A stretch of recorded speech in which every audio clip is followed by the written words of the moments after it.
2011년부터 10년간 지젤의 음식이나 술에 A Justiça da França anunciou nesta quinta-feira a pena máxima de 20 anos de prisão a Dominique Pellicot. But we're hearing sentences of between 3 and 13 years. C'est l'histoire d'un verdict historique d'une affaire devenue un symbole mondial des violences sexuelles faites aux femmes. Dominique Pellicot, accusé d'avoir violé sa femme Gisèle Pellicot et de l'avoir livrée à plus de 50 hommes pendant 10 ans, a été reconnu coupable de tous les faits reprochés et condamné à 20 ans de prison, la peine maximale encourue. Gisèle Pellicot s'est exprimée avec dignité au bout de 3 mois et demi de procès. C'est avec une profonde émotion que je m'exprime aujourd'hui devant vous.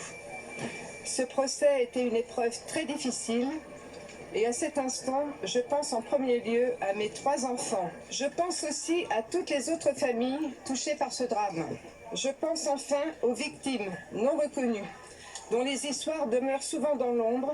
Je veux que vous sachiez que nous partageons le même combat. J'ai confiance à présent en notre capacité à saisir collectivement un avenir dans lequel chacun, femmes et hommes, puissent vivre en harmonie, dans le respect et la compréhension mutuelle.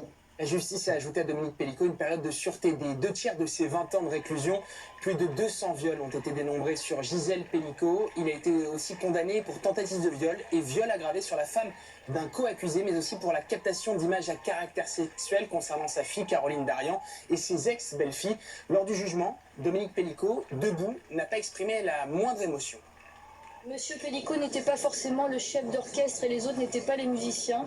Pour autant, je pense que par l'énoncé de ce verdict, la Cour a condamné le chef d'orchestre en faisant une différence justement entre lui et les différents musiciens qui composent cet orchestre. Il est quelque peu hébété de la période de sûreté qui a été prononcée à son encontre. Nous allons mettre à profit le délai qui nous est accordé de 10 jours pour savoir si nous interjetons appel de cette décision. Pendant 3 mois et demi, Gisèle Pellicot aura reçu le soutien de dizaines de milliers de femmes et d'hommes. Durant tout le procès, elle aura été accompagnée par celles qu'elle appelle ses anges gardiennes, 2 femmes juristes qui lui ont expliqué les coulisses du travail judiciaire.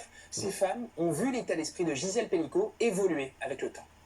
Quand elle est arrivée, elle était totalement inconnue de tout le monde, c'était une anonyme, elle ne savait pas du tout comment les gens allaient réagir. Après, on sentait à la fois que l'appréhension diminuait par rapport au soutien et en même temps qu'il y avait beaucoup aussi en parallèle, paradoxalement, une appréhension qui montait avec toutes les plaidoiries. Quand on est dans la salle, il y avait quand même un certain déséquilibre avec le nombre d'accusés, le nombre d'avocats. Elle n'a jamais été totalement seule, Mme Pellicot, et en plus, des tas de personnes, des inconnus qui des fois vivent des choses qui peuvent paraître encore plus graves. Elle avait des messages d'espoir de ces personnes-là, donc forcément, ça donne de l'espoir pour soi. L'affaire Pellicot aura eu un retentissement mondial. Ce matin, près de 200 journalistes assistaient au délibéré, mais aussi plus de 85 médias internationaux. Dans les GT, on parle de ce procès et même pas seulement dans les faits divers. Les violences sexuelles, c'est pas une chose française. Ça paraît dans toutes les sociétés. We realized that the online pieces they were among the most read, especially with women. So we were really focusing on the women angle of the story, of course, putting Giselle at the heart of the story. Para que un canal de televisión en Chile decida invertir dinero para que un equipo viaje tan lejos a hacer esta historia es porque de verdad los editores creen que esto interesa y que va a causar impacto. Dans cette affaire emblématique, les peines des 50 co-accusés étaient très attendues. Ils ont été condamnés à des peines allant de 3 à 15 ans, en dessous des réquisitions.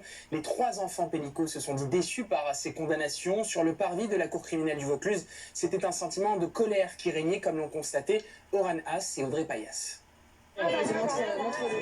Les peines, elles sont trop petites, disons, à part pour Dominique Pellicot. C'est la honte de considérer un violeur et de dire ok, tu vas prendre 3 ans d'endos avec sursis. C'est pas du tout représentatif de ce que Gisèle en fait a subi. Toute sa vie, elle sera marquée, elle.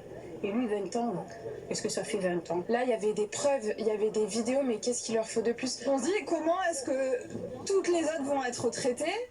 Tout au long de ce procès, il a régné une certaine tension. Plusieurs co-accusés s'en sont pris aux militantes féministes, mais aussi à des journalistes. Ce matin, c'est notre journaliste Oran Haas qui a été visé par l'attitude plus que menaçante d'un prévenu. Tu me filmes, toi. Une tension qui aurait pu basculer en violence physique malgré la présence policière importante. Plus surprenant encore, c'est un avocat de la défense ce matin qui a perdu ses nerfs face au public venu soutenir Gisèle Pelicot. À toutes ces hystériques et ces mal bougés, le message c'est merde, allez les tricoteuses, une honte pour le monde, une honte pour la France, on est des petites merdes.